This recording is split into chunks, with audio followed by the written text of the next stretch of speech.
What's up, y'all? Today I'm going to talk about how to upgrade your winter camping to go from this. The only thing better than being a block of ice is eating some.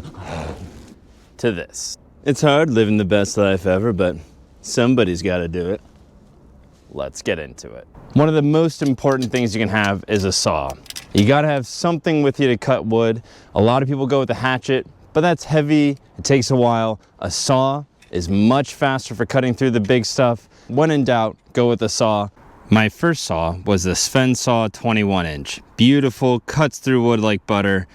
Excellent saw, but with some fatal flaws. And that is what led me to get one of my absolute favorite pieces of gear, the Agawa Boreal 21-inch saw.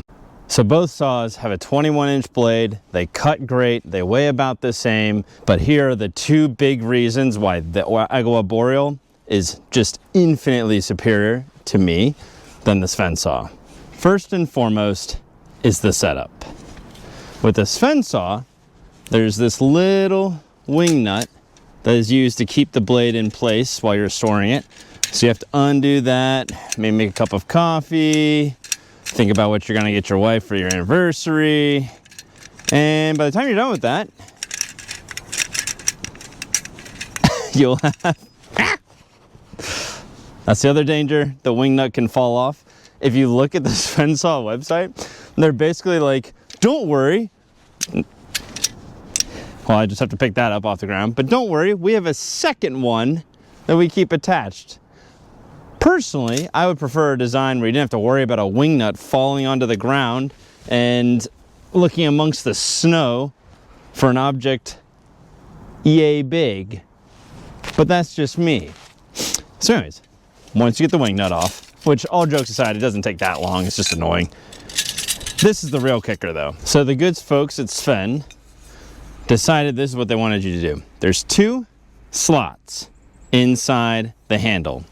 And what you're going to do is take, does this look safe to you? I don't think this looks safe to me. You're going to take the metal piece, put it in, and what you want it to do eventually is get to the point where the metal of the saw blade comes through the other end of the handle. But for now, you have to pull it a little bit back up so you can get the other part of the handle in. And then what you're going to do is, again, taking the saw blade in your hand, you're going to slide it through this little bolt through the handle so it comes out the other side. And then you're gonna have to figure out a way to get this to come through as well. And then you take that trusty wing nut, which you haven't lost, and don't worry, you have a spare if you did. Put it on the other end of the bolt. And now, you're good to go. Thing's great, it's gonna cut great. Fantastic once you get to this point. But getting to that point is a bit more involved. Now compare that to the Agawa Boreal 21-inch. This is all you do. You unfold again. There's this little slot in the handle. You just slot that into the other part of the handle. Let it come together, and bam. You are ready to saw like your sawman about to make a huge strategic error. The other big difference is the handle. This is all plastic, and so is this. Not going to conduct cold as much as metal is going to. So when you're out in the winter temps, it's a lot easier to just hold it, especially if you're wearing thin little liners like what I like to use around camp before I slide into the big stuff for when I'm staying still. The Sven-Saw, on the other hand, this is all metal.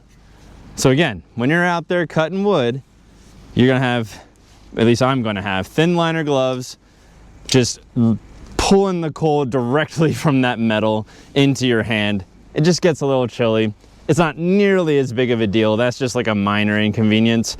But the safety and ease of setup is a much bigger deal. And that is why I went from the Sven-Saw to the Agawa Boreal 21-inch. Highly recommend. They're both good saws, but again, some key issues with this one.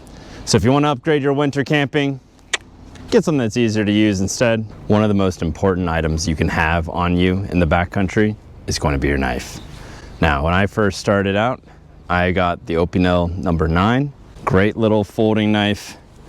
It's got about a 4-inch blade, but there are some key drawbacks, and that's why I switched to the Morakniv, I don't know, one of those, companion fixed blade. Same length, but comes through for bushcrafting in a way that this one doesn't. Let me explain why. So one of the easiest ways to cut wood in the backcountry without a hatchet is to use your saw to cut down relatively small pieces and then use a knife to baton them down. But notice how this portion keeps hinging, the handle keeps moving. That is not great because you want the force of your blows to go directly into the wood. So eventually you want to be able to split it like that or get kindling. But like I mentioned, this has a little bit of a lock to keep the blade straight, but there's still some give there. And what it forces you to do is basically to ram the hinge portion in order to keep the blade straight. That's not good. A fixed blade knife, on the other hand, avoids that problem because you don't have to worry about any sort of hinge or anything, and all the force is going to go directly into the knife blade, which just makes it easier to split in general. Now, unlike the saw, this is a situation where both knives are great knives. They do a fantastic job. It's just a question of what you're using them for. And like I said, I like the size convenience of having a folding knife, but that hinge situation and just the level of give associated with it when I'm bushcrafting and using the knife to baton down wood, that was what made me go with the fixed blade instead.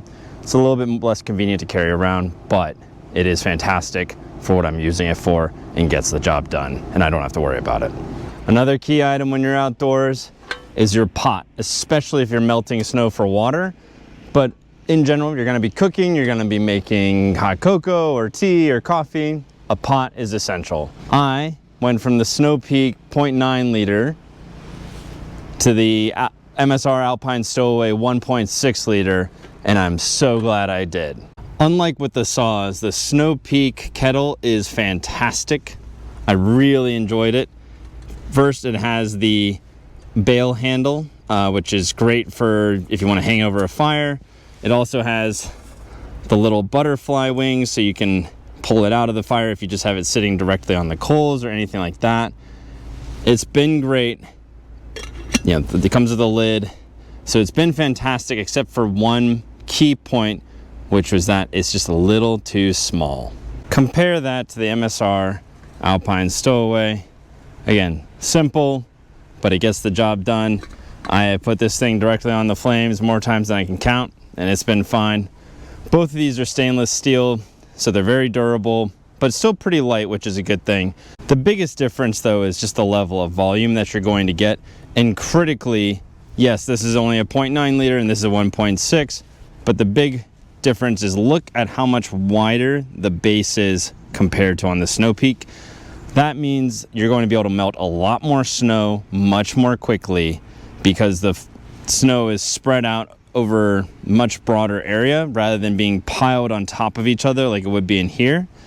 And that just means that basically this takes a lot longer to melt down the equivalent amount of snow into water than this does, not just because of the volume difference, but because of the height and the way that the snow is piled on top of each other in the pot. And that makes all the difference because it takes a long time to melt snow from the first place. Now this is a much closer call. One of the things I love about the Snow Peak is it has this little spout, which makes it much easier to pour boiling water into your Nalgene or into a pouch or whatever it may be.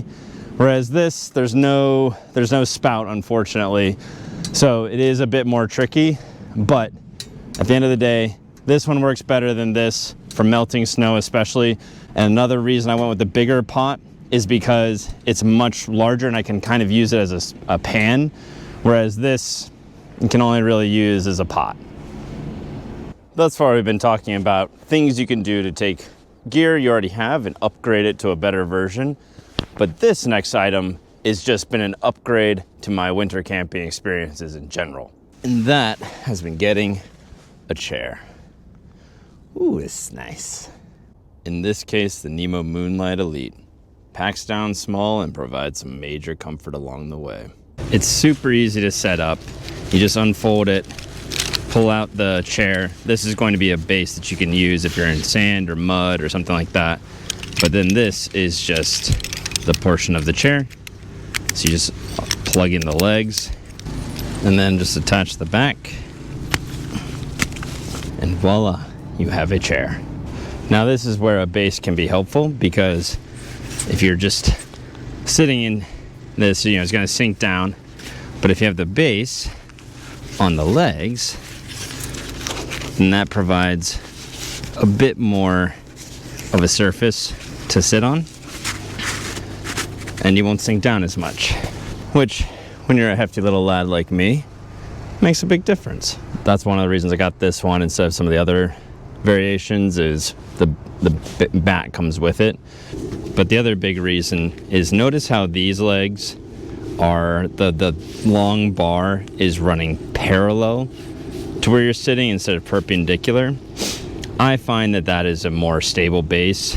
Some other ones will have basically rotate this 90 degrees so the two legs are in the front and the back, but then if you pivot side to side, you know, feels a little bit more uneven. If you're leaning back, it gives you a little bit more stability, but I just prefer this style. So that's one reason I go with this one. Now look, as I mentioned, this is definitely not necessary by any means. You can have logs, you can get rocks or, you know, whatever, vines. But especially when you're in an area that's covered by snow, or if it's muddy out, it just helps a lot to have some place you can sit that you don't have to worry about it being wet or cold, and adds a lot of comfort, especially if you're coming back from a long hike and just want to relax for a little bit without having to cut up a log or find a log or whatever. Again, that's easier when it's drier out, but especially when it's cold and wet, a seat is real nice. Well, folks, that's it. 3 different items that I started out with one version and quickly realized, there's some things here that could be improved. And what I upgraded to instead really has made a huge difference in my outdoor trips. But the chair is something I haven't had before, and I'm so glad I got it. It does make things much more enjoyable, especially at the end of a long day. So, really hope you enjoyed yourselves. Follow along for more outdoor shenanigans, because that's basically what I do on this channel. And I'll catch you next time.